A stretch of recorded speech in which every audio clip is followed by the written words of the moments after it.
नमस्कार, स्वागत है आपका। शुरुआत करते हैं बड़ी खबर के साथ। बागेश्वर उपचुनाव में जीत की ओर बढ़ रही है बीजेपी। 13वें राउंड के बाद भारतीय जनता पार्टी आगे चल रही है। 2726 वोट से पार्वती दास आगे हैं। बीजेपी की पार्वती दास को अब तक 31,411 वोट मिले हैं। कांग्रेस के बसंत कुमार को 28,685 वोट मिले हैं। तीसरे नंबर पर 1,189 लोगों ने नोटा का बटन दबाया है। कुछ देर में उपचुनाव का रिजल्ट आ जाएगा। चूंकि 14 राउंड की मतगणना होनी है और अभी तक की जानकारी मिल रही कि 13वें राउंड की मतगणना के बाद बीजेपी प्रत्याशी पार्वती दास आगे चल रही हैं। 2,726 वोटों से उन्होंने बढ़त बनाए रखी है बसंत कुमार पर। मुख्य मुकाबला पार्वती दास और बसंत कुमार के बीच में यहां पर देखने को मिल रहा है और इस वक्त पार्वती दास ने बढ़त बनाए रखी है। उनको 31,411 वोट मिले हैं, जबकि कांग्रेस के बसंत कुमार को 28,685 वोट मिले हैं। यहां आपको 2022 विधानसभा चुनाव के दौरान बसंत कुमार की क्या स्थिति थी उसके बारे में भी जानकारी दे दें। आम आदमी पार्टी के सिंबल पर चुनावी मैदान में उतरे थे। तकरीबन 17,000 वोट उनको मिले थे और कांग्रेस की तरफ से रंजीत दास थे, उनको 20,000 वोट मिले थे, जबकि बीजेपी प्रत्याशी चंदन राम दास को 32,000 से अधिक वोट मिले थे। और इस बार चंदन राम दास के निधन के बाद बीजेपी ने जहां पार्वती दास को चुनावी मैदान में उतारा, तो दूसरी तरफ चुनाव से ठीक पहले बसंत कुमार आम आदमी पार्टी छोड़कर कांग्रेस में शामिल हुए और कांग्रेस ने उनको चुनावी मैदान में उतार दिया। इसी दौरान कांग्रेस पार्टी के भीतर नाराजगी भी देखने को मिली। रंजीत दास कांग्रेस पार्टी छोड़कर बीजेपी में चले आए और अब चुनाव से ठीक पहले जो नाराजगी कांग्रेस पार्टी के भीतर देखने को मिल रही थी, वही परिणामों में भी देखने को कुछ हद तक मिल रही है, उसकी झलक देखने को मिल रही है। सुष्मिता थापा हमारे साथ जुड़ चुकी हैं। सुष्मिता, 14 राउंड की मतगणना होनी है, कुल मिलाकर 13 राउंड की मतगणना हो गई है और पार्वती दास अभी भी बढ़त बनाए हुए हैं। कह सकते हैं कि बीजेपी जीत की ओर आगे बढ़ चली है। जी, देख रहे हैं हम सुबह से ही लगातार हर राउंड में, स्टार्टिंग के 2 राउंड में कांग्रेस आगे रही, उसके बाद जितने भी राउंड हमने देखे बीजेपी ने बड़ा जय रखा। अभी बस 14वें राउंड का फाइनल जो रिजल्ट है वो आना बाकी है और बीजेपी के कार्यकर्ता 13 राउंड के बाद जश्न मनाना शुरू कर दिया है।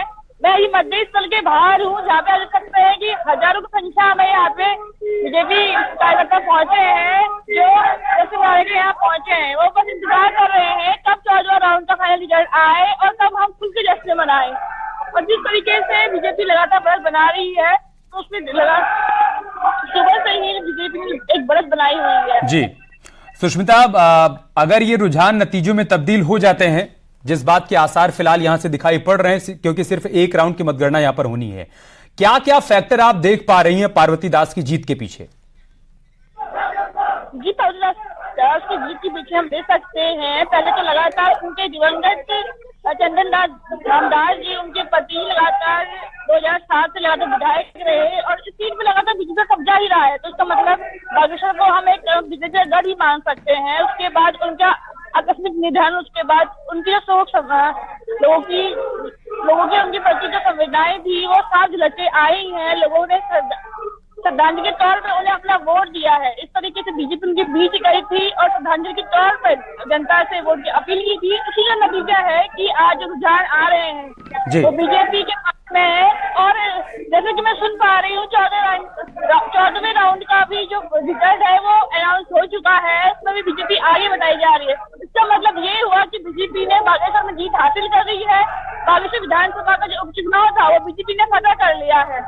ये बड़ी जानकारी आप दे रही हैं सुष्मिता। एक प्रकार से ब्रेकिंग कह सकते हैं कि 14वें राउंड की भी मतगणना कंप्लीट हो गई, आप बता रही हैं, और पार्वती दास ने यहां पर जीत मुकम्मल कर ली है। अब औपचारिक ऐलान होना बाकी है, उसकी पुष्टि होना बाकी है, लेकिन फिलहाल आप ये बता रही हैं कि 14वें राउंड की काउंटिंग के बाद सुष्मिता थापा की तरफ से बड़ी जानकारी दी गई है कि पार्वती दास ने यहां पर करीब करीब जीत दर्ज कर ली है। और उत्तराखंड के एडिटर अनुपम त्रिवेदी जी इस वक्त हमारे साथ जुड़ चुके हैं। अनुपम जी, बागेश्वर से जो तस्वीर सामने आ रही है वो बता रही कि यहां पर कुछ बदलने वाला है नहीं, इतिहास एक बार फिर से दोहराया जाएगा। 2007, 2012, 2017, 2022 में जो हुआ वही 2023 के भी उपचुनाव में होता हुआ नजर आ रहा है। जी बिल्कुल ठीक आपने कहा कि उत्तराखंड के खासकर जो पहाड़ी इलाके हैं वहां पर सीधे सीधे जो हमेशा फाइट रहती है वो बीजेपी और कांग्रेस के बीच में रहती है और यही ट्रेंड आपको बागेश्वर में भी दिखा है। लेकिन इस बार जो खास बात इस चुनाव परिणाम में या पूरे कैंपेन या कैंपेन के बाद अब जो रिजल्ट में दिख रही है वो यह है कि जब 2022 में यहाँ पर असेंबली के इलेक्शन हुए थे स्टेट में, तो तब बीजेपी के तब के कैंडिडेट थे चंदन रामदास, उन्होंने करीबन 32,000 वोट से थोड़े ज्यादा हासिल किए थे, करीबन 12,000 वोटों की उनकी लीड थी, मार्जिन से वो जीते थे। और इस बार जब उनकी मौत के बाद यहाँ बाई इलेक्शन हुआ है तो ये जो जीत का अंतर है ये जरूर सिमटा है 3,000 वोटों के अंदर अंदर। ऑफिशियली डिक्लेरेशन अभी होना बाकी है, जैसे हमारी सहयोगी बता रही थी, तो तकरीबन जीत वहाँ बीजेपी कैंडिडेट की हो गई है। तो इसमें बिटवीन द लाइंस पढ़ने की जरूरत है। देखिए लोकसभा चुनाव से पहले का इलेक्शन है, तो एक तरीके का सेमीफाइनल भी है उत्तराखंड में 5 सीटों के लिए।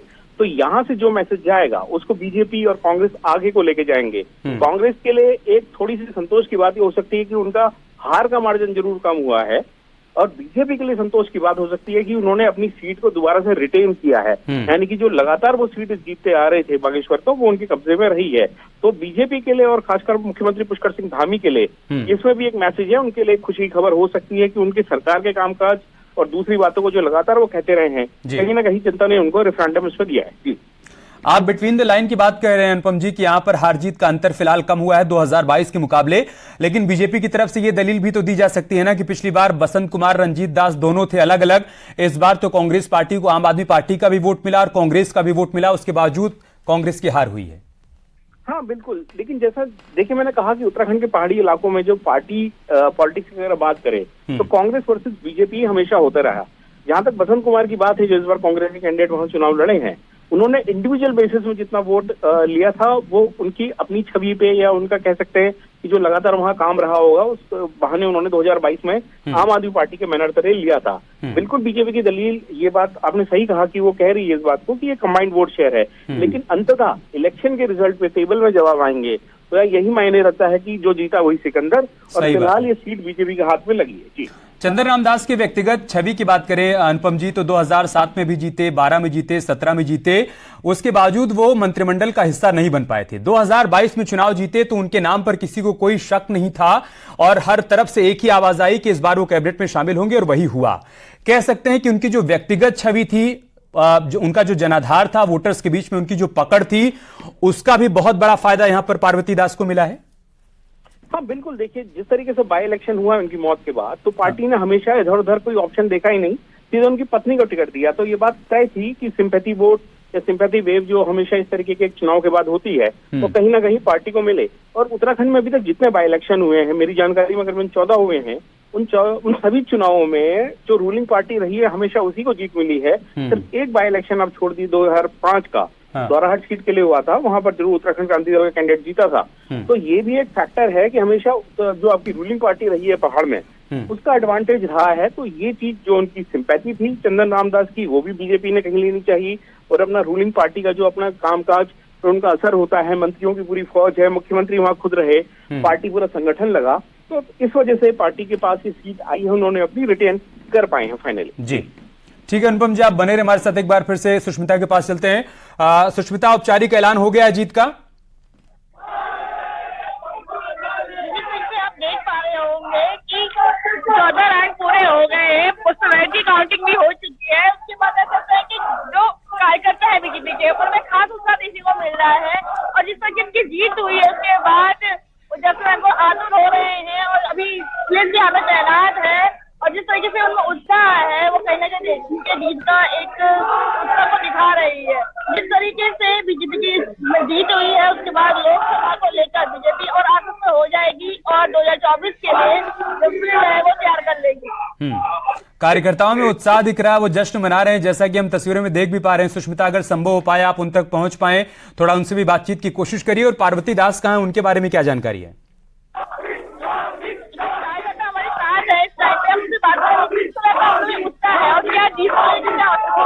जीत को लेकर युवाओं के अंदर काफी उत्साह है। आप देख सकते हैं जिस तरीके से जीत को लेकर विधानसभा की सभी मतदाताओं का बहुत तहे दिल से एक बार पुनः बहुत धन्यवाद करता हूँ कि उन्होंने भारतीय जनता पार्टी को अपना समझते हुए भारतीय जनता पार्टी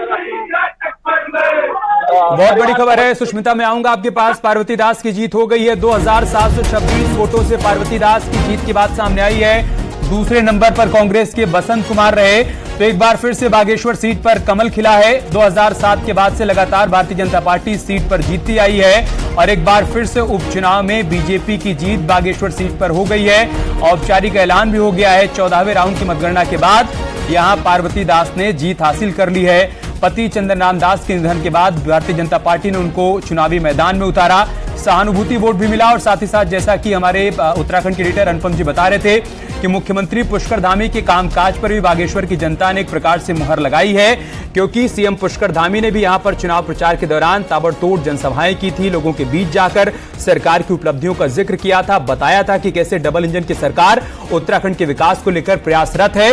और चूंकि प्रधानमंत्री मोदी ये कह चुके हैं कि यह दशक उत्तराखंड का दशक होगा, लिहाजा उस दिशा में सरकार लगातार प्रयास करती रहे, बागेश्वर में भी विकास की तमाम योजनाएं रुकने ना पाए।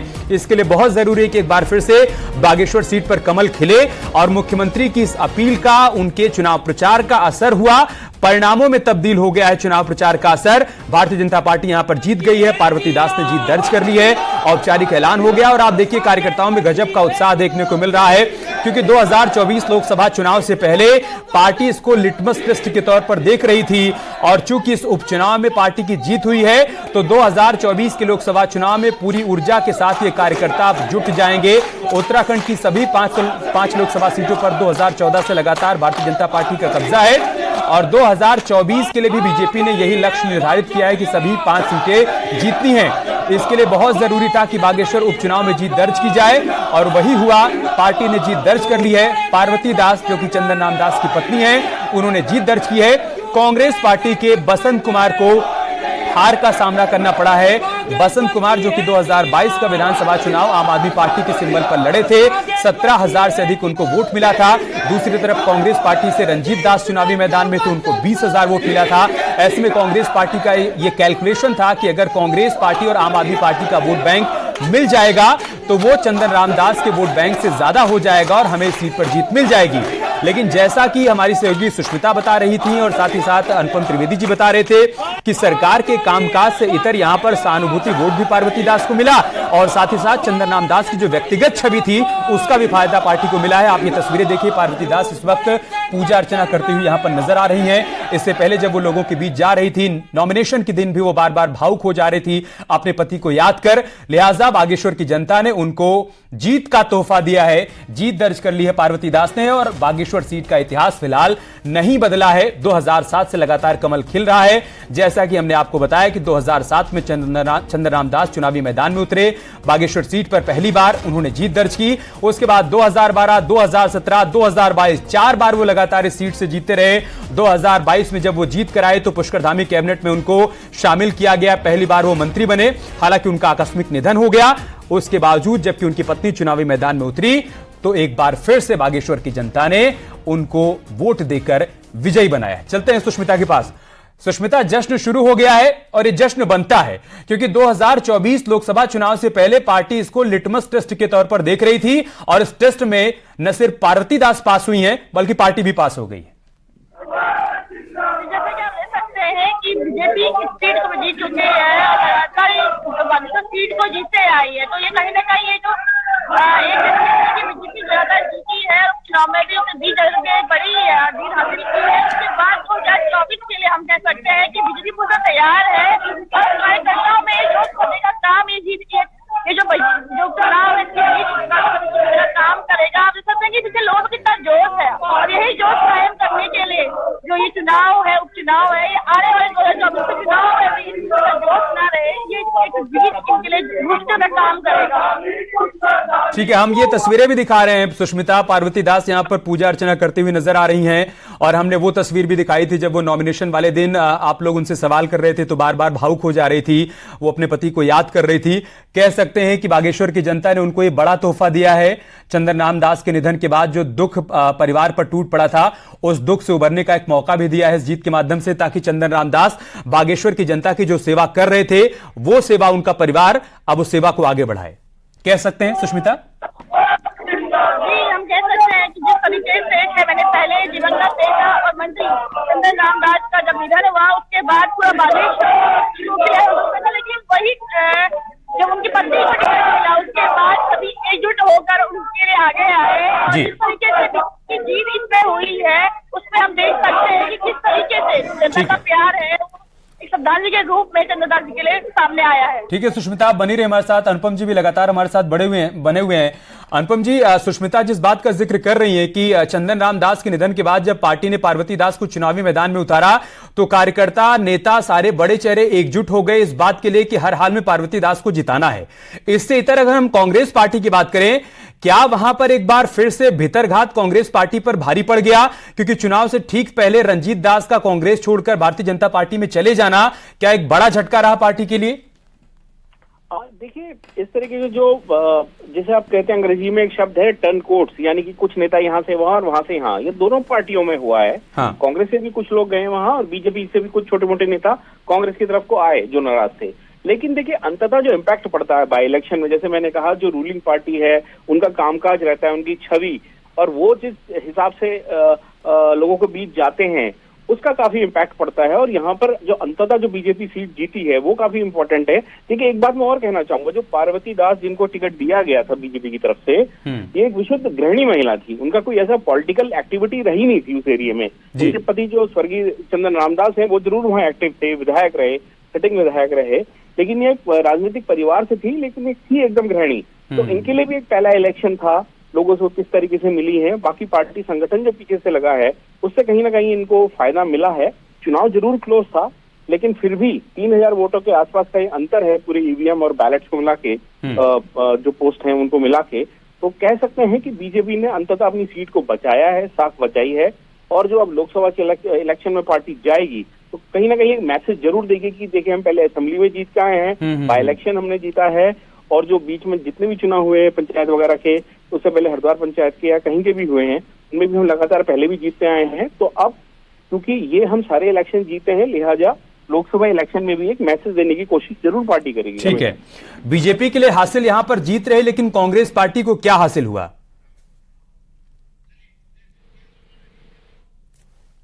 अपना समर्थन दिया, अपना आशीर्वाद दिया है। हम आश्वस्त करते हैं कि हर प्रकार से हम उनकी अपेक्षाओं पर खरे उतरेंगे। धन्यवाद। तो मुख्यमंत्री पुष्कर धामी का रिएक्शन भी सामने आ गया है। बागेश्वर की जनता को धन्यवाद किया है उन्होंने। उपचुनाव में पार्वती दास की जीत के बाद पुष्कर धामी का पहला रिएक्शन सामने आ गया। एक तरफ विधानसभा का मानसून सत्र चल रहा है और इसी दौरान बीजेपी के लिए ये बड़ी खबर सामने आई है, खुशखबरी सामने आई है बागेश्वर से। और आप देखिए कैसे सभी एक दूसरे को मिठाई खिलाकर यहां पर बधाई दे रहे हैं। मुख्यमंत्री पुष्कर धामी, पार्टी के प्रदेश अध्यक्ष महेंद्र भट्ट और साथ ही साथ मदन कौशिक आपको तस्वीरों में नजर आ रहे हैं। और इस वक्त पार्टी जश्न मना रही है, माला पहनाया जा रहा है मुख्यमंत्री पुष्कर धामी को, क्योंकि उनके नेतृत्व में पार्टी ने उपचुनाव में जीत दर्ज की है। और जैसा कि उत्तराखंड के हमारे एडिटर अनुपम त्रिवेदी जी कह रहे थे कि 2024 लोकसभा चुनाव से पहले पार्टी के लिए बहुत बड़ा हासिल है। पार्टी अब यही संदेश लेकर लोगों के बीच जाएगी कि देखिए, हमने 2014 का लोकसभा चुनाव जीता, 2019 का लोकसभा चुनाव जीता। सुनते हैं क्या कह रहे हैं पुष्कर। मैं आभार व्यक्त करना चाहता हूं बागेश्वर के मतदाताओं का, बड़े बुजुर्गों का, हमारी मातृशक्ति का, विशेष रूप से नौजवानों का, कि उन्होंने राज्य सरकार की नीतियों पर और हमारे प्रधानमंत्री आदरणीय मोदी जी के विजन पर, उत्तराखंड के लिए जो काम कर रहे हैं, देश के लिए जो काम कर रहे हैं, उन सभी पर वहाँ की जनता ने मोहर लगाई है। मैं पार्वती दास जी को बधाई देना चाहता हूँ और साथ में ये जीत चंदन रामदास जी को श्रद्धांजलि है। उनके रुके हुए कामों को, उनके लगाए हुए प्रस्तावों को, उनके सपनों को हम पूरा करेंगे। मैं बागेश्वर की जनता को फिर एक बार से बहुत बधाई देता हूं कि उन्होंने हमारे प्रधानमंत्री आदरणीय मोदी जी की जो नीतियां आज देश के अंदर चल रही हैं, उत्तराखंड के अंदर जो अनेकों काम चल रहे हैं, उन पर उन्होंने अपना समर्थन दिया, अपना आशीर्वाद दिया है। हम आश्वस्त करते हैं कि हर प्रकार से हम उनकी अपेक्षाओं पर खरे उतरेंगे। धन्यवाद। तो बागेश्वर की जनता का धन्यवाद, पार्वती दास को बधाई और चंदन रामदास को श्रद्धांजलि। तीन बड़ी बातें मुख्यमंत्री पुष्कर धामी की तरफ से। बागेश्वर सीट पर जीत के बाद उनका पहला रिएक्शन, उन्होंने कहा कि जिस तरीके से प्रधानमंत्री मोदी के नेतृत्व में डबल इंजन की सरकार काम कर रही है, उस कामकाज पर बागेश्वर की जनता ने मुहर लगाई है और एक बार फिर से भारतीय जनता पार्टी को जीत दिलाई है इस सीट पर। लिहाजा मैं बागेश्वर की जनता का धन्यवाद करता हूं। उससे पहले हमने आपको तस्वीर भी दिखाई, कैसे मिठाई खिलाकर एक दूसरे को बधाई दे रहे हैं पार्टी के बड़े चेहरे, चाहे मुख्यमंत्री पुष्कर धामी की बात करें, मदन कौशिक की बात करें, पार्टी के प्रदेश अध्यक्ष महेंद्र भट्ट की बात करें, सभी एक दूसरे को मिठाई खिलाते हुए यहां पर नजर आए। सुष्मिता के पास एक बार फिर से चलते हैं। सुष्मिता, देहरादून में जश्न की तस्वीरें हम देख पा रहे हैं, पार्टी के बड़े चेहरे एक दूसरे को मिठाई खिला रहे हैं, बधाई दे रहे हैं, शुभकामनाएं दे रहे हैं और मुख्यमंत्री पुष्कर धामी बागेश्वर की जनता का धन्यवाद भी कर रहे हैं। वहां पर किस तरीके से पार्टी जश्न मना रही है, तस्वीरें दिखाइए। देख सकते हैं किस तरीके से युवाओं में, कार्यकर्ताओं में जोश है, अपनी खुशी को जाहिर कर रहे हैं। चंदन दास जी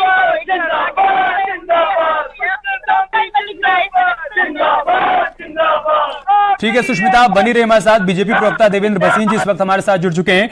देवेंद्र जी, सबसे पहले आपको बहुत बधाई कि बागेश्वर सीट पर उपचुनाव में आपकी जीत हुई है। इस जीत के पीछे क्या क्या फैक्टर देख पा रहे हैं, क्या कहेंगे बागेश्वर की जनता को? पहले तो बागेश्वर की जनता को भारतीय जनता पार्टी की ओर से हार्दिक धन्यवाद और बधाई। उन्होंने एक बार पुनः भारतीय जनता पार्टी पर अपना विश्वास व्यक्त किया है और हम उनकी जो अपेक्षाएं हैं उनको लगातार पूरा करते रहे हैं और आगे भी करते रहेंगे। जहाँ तक विजय का सवाल है तो निश्चित तौर पर ये जो विजय हुई है ये हमारी डबल इंजन की सरकार के कामों की विजय है।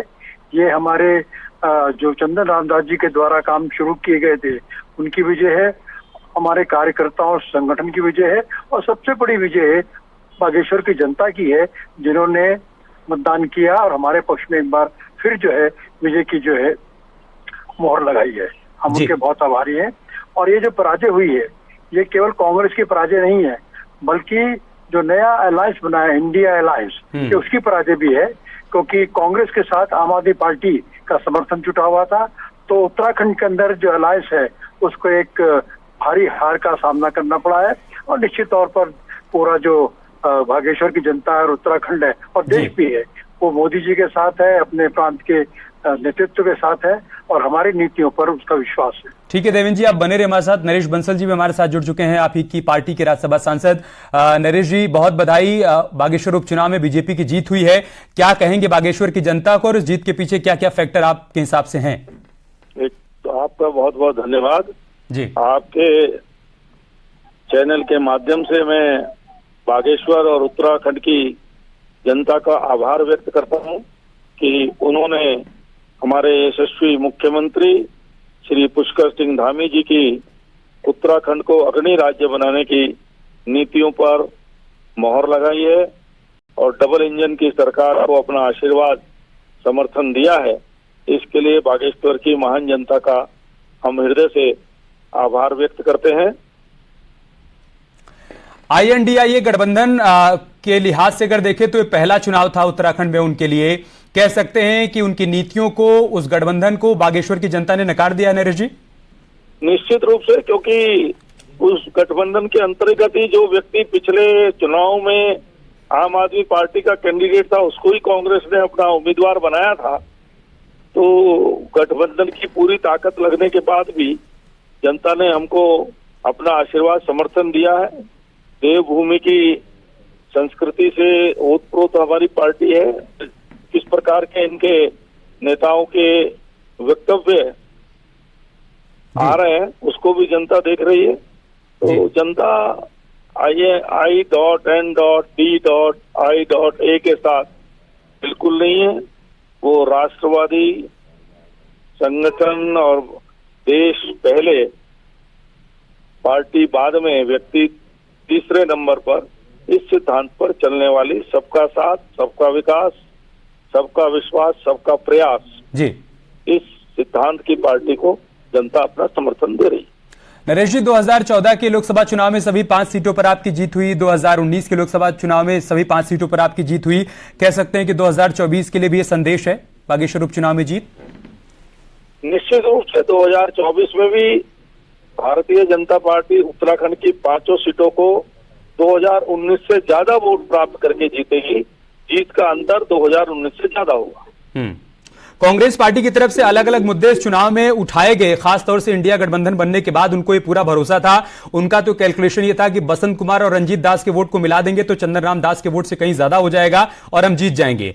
लेकिन कह सकते हैं कि न सिर्फ उन मुद्दों को नकारा बागेश्वर की जनता ने, बल्कि जो उनका अति आत्मविश्वास था वो भी धराशायी हो गया। ऐसा जनता भी देख रही है कि उनके पास ना नेता है, ना नीति है, ना नीयत है, वो कहां ले जाकर के छोड़ेंगे जनता को, उन पर कोई विश्वास ही नहीं है। और हमारा पिछले 6-7 साल का उत्तराखंड के अंदर और देश भर के अंदर पिछले मोदी जी के नेतृत्व में 10 वर्ष का काम जनता ने देखा है, किस प्रकार भ्रष्टाचार मुक्त और जनता के हित में सारी योजनाएं लागू की गई हैं और किस प्रकार से 20 वर्षों से जो लोग उसने परीक्षा के प्रश्न पत्रों को लीक करने के काम में लगे थे, ऐसे 80 लोगों को जेल भेजने का काम हमारी सरकार ने किया है जी। तो ऐसे कामों के लिए जीरो टॉलरेंस सरकार की है। ठीक है नरेश जी, उस पर उसके साथ जनता सहमत है। बहुत बहुत शुक्रिया आपका हमारे साथ जुड़ने के लिए और अपनी बात रखने के लिए। भारतीय जनता पार्टी के प्रदेश अध्यक्ष महेंद्र भट्ट जी इस वक्त हमारे साथ जुड़ चुके हैं। महेंद्र भट्ट जी, बहुत बधाई आपको, बागेश्वर उपचुनाव आप लोग जीत गए हैं। क्या कहेंगे बागेश्वर की जनता को और यहां से आगे क्या देख पा रहे हैं बीजेपी के लिए 2024 के लिए? देखिए, बागेश्वर की जनता का मैं हृदय से आभारी हूँ कि बागेश्वर जनता ने विकास पर मोहर लगाई। और जब भी बागेश्वर के अंदर गए हम जानते हैं, इस बात को समझते हैं कि लंबे समय से बागेश्वर जनता का स्नेह प्रेम भारतीय जनता पार्टी के प्रति रहा है। हम वहाँ के क्षेत्र के विकास के लिए माननीय मुख्यमंत्री द्वारा जो कटिबद्धता दिखाई गई है, चंदन रामदास जी हमारे मध्य नहीं है, उनके द्वारा बागेश्वर चुनाव के लिए जो कार्य योजना तैयार की गई थी उन कार्य योजना को धरातल उतारने के लिए माननीय मुख्यमंत्री ने वहाँ की जनता आश्वस्त किया है। और मैं विश्वास दिलाता हूँ बागेश्वर की जनता को, जो स्नेह प्रेम बागेश्वर जनता ने हम भारतीय जनता पार्टी के प्रति दिखाया है, हम उसके प्रति कृतज्ञ हैं और भविष्य के अंदर और भी विकास की गति को बागेश्वर के अंदर बढ़ाने का हम काम करेंगे। मैं भारतीय जनता पार्टी के सभी बागेश्वर जनपद के कार्यकर्ता, बागेश्वर विधानसभा कार्यकर्ताओं का भी आभार व्यक्त करता हूँ। रात दिन मेहनत के पश्चात और जिस प्रकार से पैसे का कुचक्र चलाने का कांग्रेस द्वारा प्रचार किया गया, धन बली व्यक्ति को प्रत्याशी बनाकर यह सिद्ध करने की कोशिश की कि बागेश्वर की जनता पैसे के बल बिकेगी, बागेश्वर जनता को मुंह तोड़ का जवाब दिया है और भारतीय जनता पार्टी विजय हुई है। बहुत बधाई महेंद्र भट्ट जी, आपका न्यूज 18 से बातचीत करने के लिए। एक बार फिर से आपको बधाई बागेश्वर उपचुनाव में जीत दर्ज करने के लिए। तो बड़ी बात और बड़ी खबर यह कि बागेश्वर विधानसभा सीट पर हुए उपचुनाव में भारतीय जनता पार्टी की जीत हुई है। पार्वती दास ने एक बार फिर से यहां पर कमल खिला दिया है। 2007 से जो होता आया था वही 2023 के उपचुनाव में भी हुआ है। INDIA गठबंधन प्रत्याशी बसंत कुमार की सीट पर हार हुई। एक छोटा सा ब्रेक, बहुत जल्द